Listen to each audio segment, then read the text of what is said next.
مدینے کے اجالوں ہم بھی تاریکی کے مارے ہیں، مدینے کے اجالوں ہم بھی تاریکی کے مارے ہیں، ذرا سی روشنی دے دو ہمارے آبدانے میں۔ امیر کارواں بننا تھا جن کو نوجوان ہو کر، امیر کارواں بننا تھا جن کو نوجوان ہو کر، لڑکپن جن کا گزرا بھیڑ اور بکری چرانے میں۔ خطبہ مشرفہ کی بات قرآن پاک کی ایک آیت میں نے تلاوت کی ہے۔ اللہ تبارک و تعالیٰ ارشاد فرماتا ہے، لَقَدْ كَانَ لَكُمْ فِي رَسُولِ اللَّهِ أُسْوَةٌ حَسَنَةٌ۔ یقیناً محمد مصطفیٰ صلی اللہ تعالی علیہ وسلم کی زندگی مبارکہ تمہارے لیے نمونہ آئیڈیل ہے۔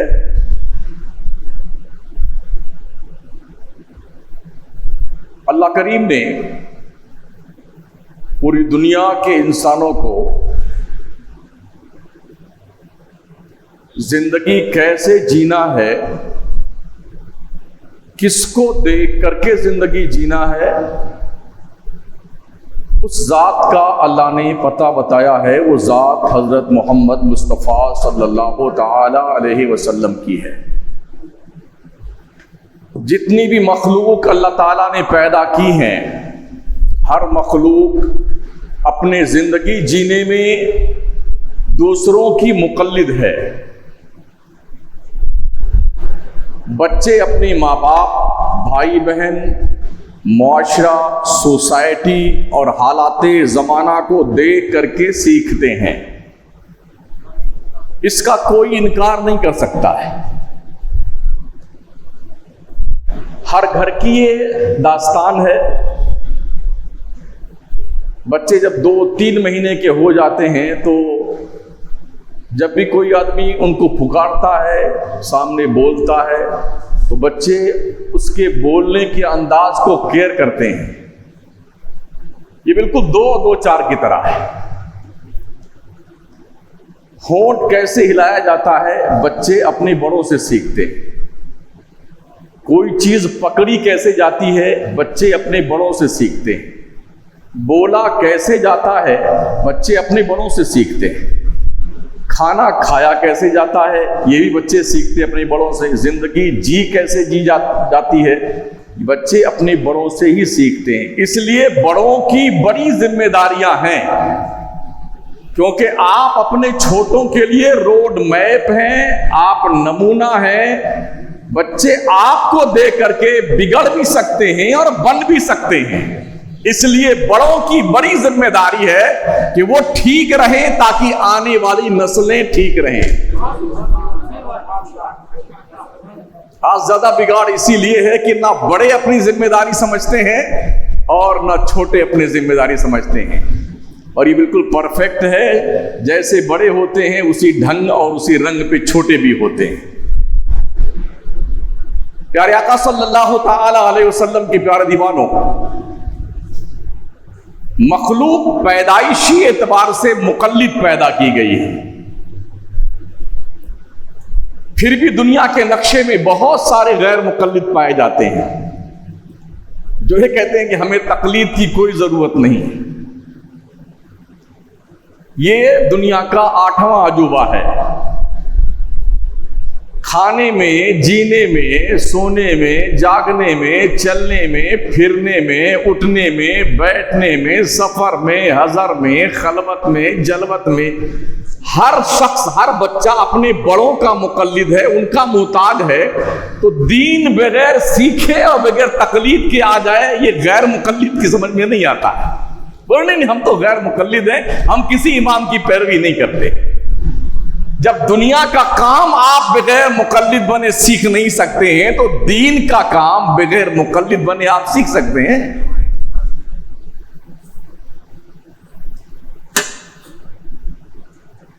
آپ جانتے ہیں اگر انسان کے بچوں کو جانوروں کے بیچ میں چھوڑ دیا جائے تو پلنے بڑھنے کا انداز، کھانے پینے کا انداز اور لب و لہجہ جو جانور کا ہوتا ہے، انسان کا بچہ بھی وہی کچھ سیکھتا ہے۔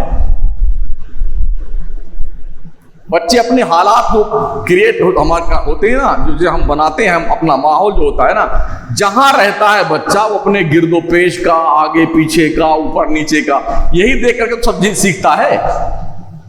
تو اگر کسی انسان کے بچے کو جانوروں کے بیچ میں رکھ دیا جائے جہاں صرف جانور ہوں، تو اس کی بھی ساری ایکٹیویٹیز جانوروں جیسی ہو جائے گی۔ جیسا معاشرہ، جیسا ماحول ہوتا ہے، مخلوق کی طبیعت پر ویسا ہی اثر مرتب ہوتا ہے۔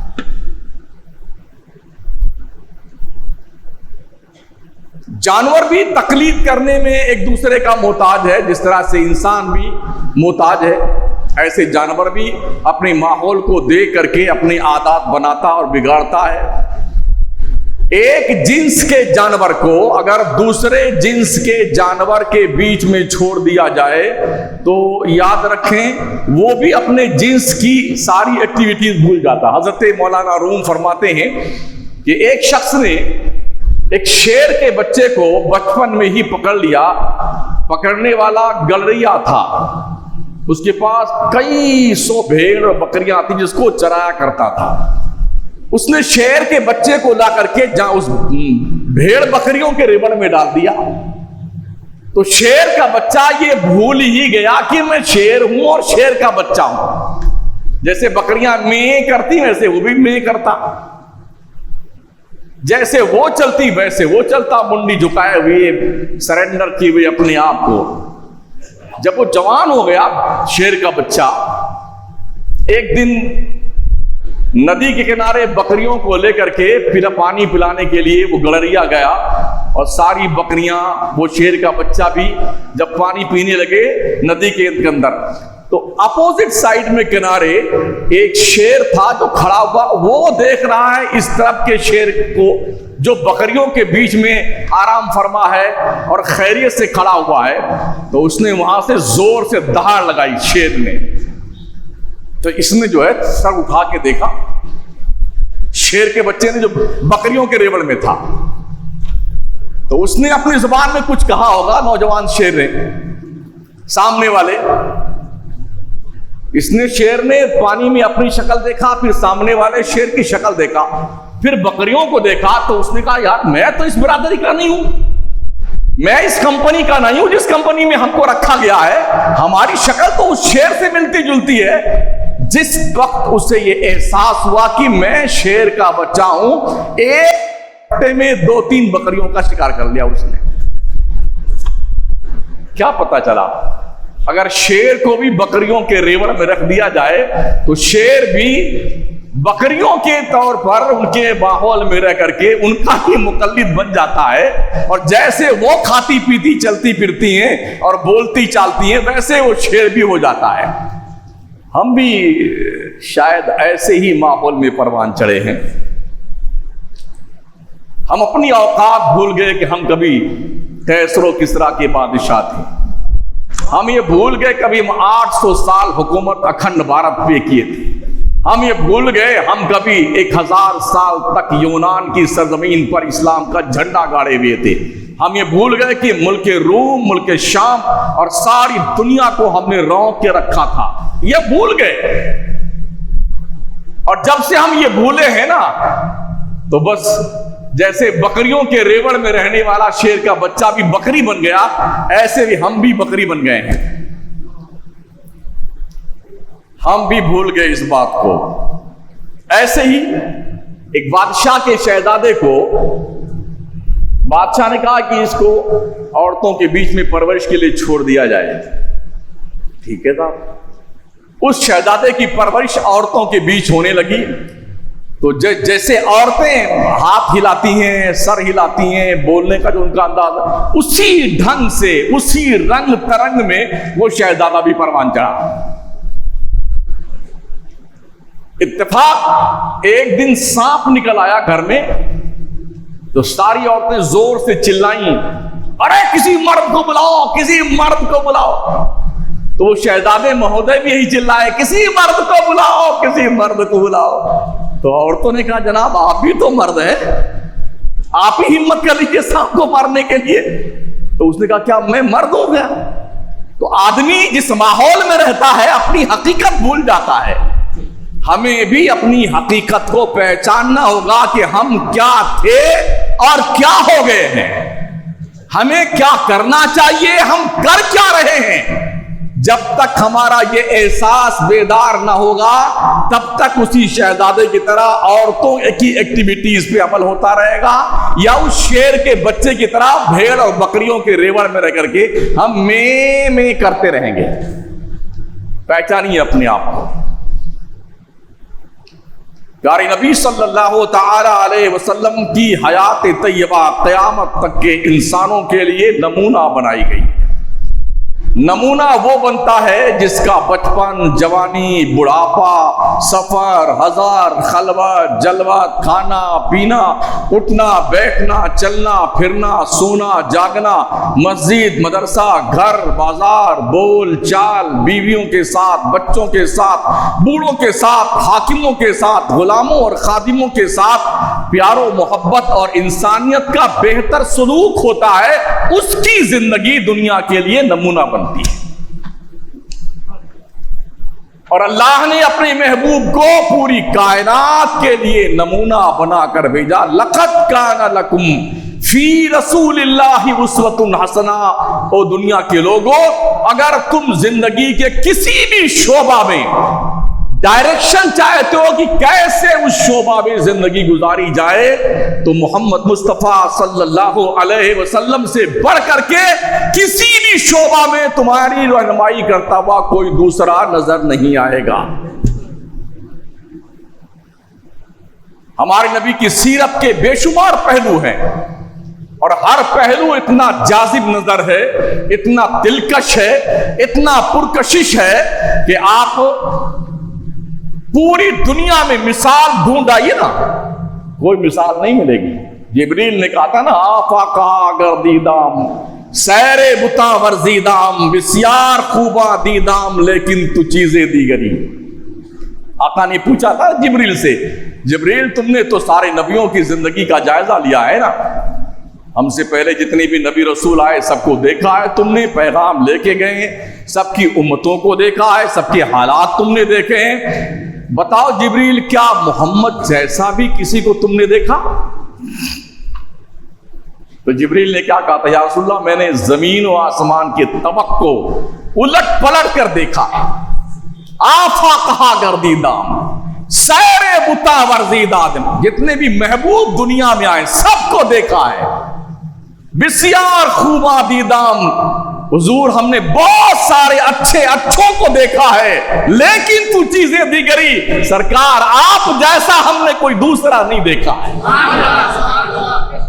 یہ جبریل کہہ رہے ہیں آپ جیسا ہم نے کسی دوسرے کو نہیں دیکھا ہے۔